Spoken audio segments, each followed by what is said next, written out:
A moderate magnitude 3.6 earthquake occurred in the East China Sea near Suwanose-jima Island, Japan, around noon of Tuesday, June 24, 2025 at 12:49 p.m. local time, GMT+9.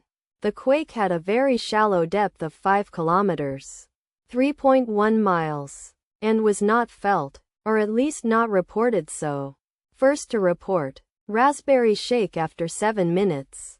The earthquake occurred 6 minutes after a magnitude 3.6 earthquake had hit on Tuesday, June 24, 2025, at 12:42 p.m.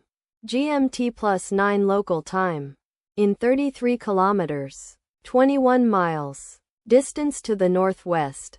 Data source from Volcano Discovery. Did you feel it?